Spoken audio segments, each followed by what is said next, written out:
Hey, good afternoon and welcome to Vanessa Love. So, one of the big topics of conversation that I've got going on a lot at the moment is overwhelm, and people are really struggling with, overwhelm. And I wanted to just share my thoughts on overwhelm because it's something I struggled with big time, but it's also something I can still struggle with from time to time. And one of the techniques that I have learnt as to how to help myself deal with overwhelm so that I don't go into, I call that flat spin and that frenzy, and then all my stories come up and I can get frustrated and short-tempered and all that kind of, not nice stuff, unlovely stuff. So it feels unlovely. It's not unlovely, it feels unlovely. And I just haven't got the energy for that. I'd much rather spend my energy and being peaceful and kind and connected and all that jazz, right? So one of the tips or techniques, tools that I use is I remind myself of the Serenity Prayer. And the Serenity Prayer is 3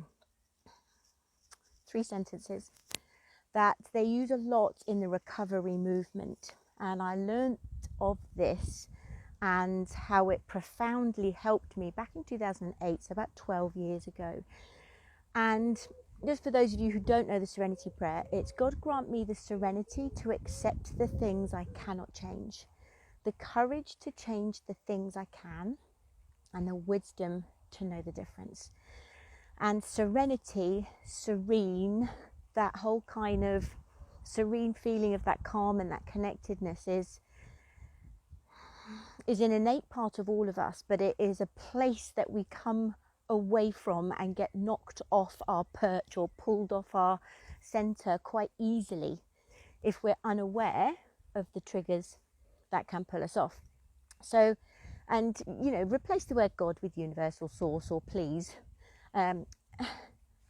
Help me, give me the serenity to accept the things I cannot change, the courage to change the things I can, and the wisdom to know the difference. And the wisdom bit for me comes with practice, right? So a tool that I use is what I call the bullseye. So if you imagine the bullseye of a dartboard, and I can't remember which way around it is, I think the red's in the middle, isn't it? But the middle circle, the red bit, that's the inner circle, that's what you can control. So have a think about the things that you can control. What can you control? You can control what you think. You can control what you wear. You can control how you behave, how you act, the choices that you make. You can control how you drive your car. You can control what you cook for dinner. You get the picture, right? But basically, all you are in control of is what you think, what you feel, how you act, and how you behave, and the choices that you make. What you're not in control of, let's have a look at those.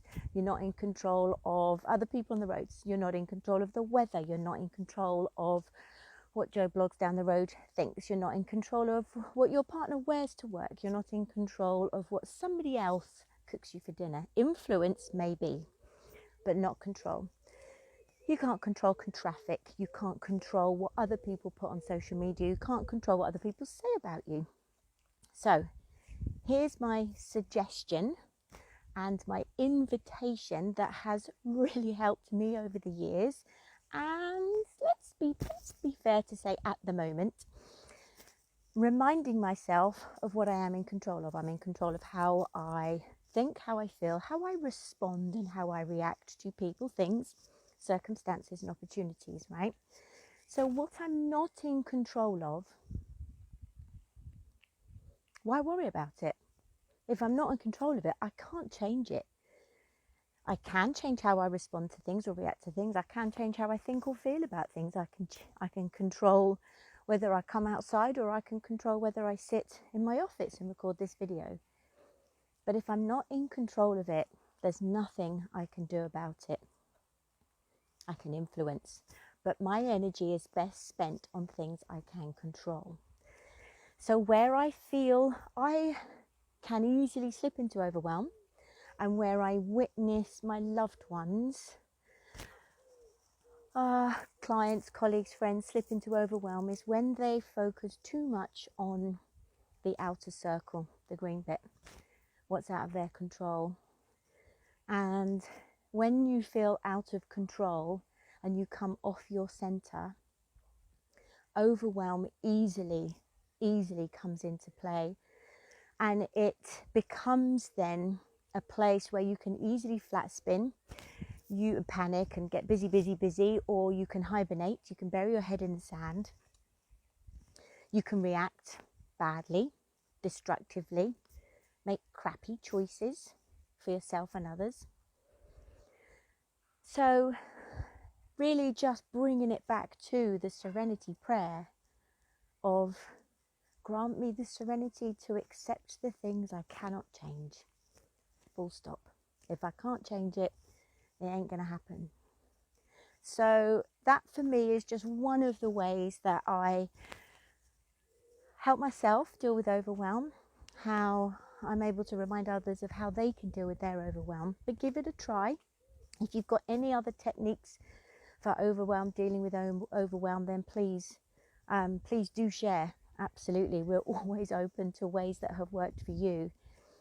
But overwhelm also is perhaps, and this is the other thing I've recognized, is overwhelm is where I'm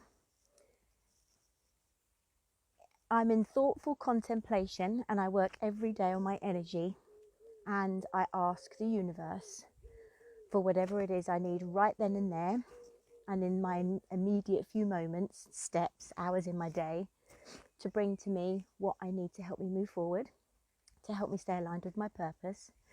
And overwhelm is when I invite that in, but I'm not open to receiving it.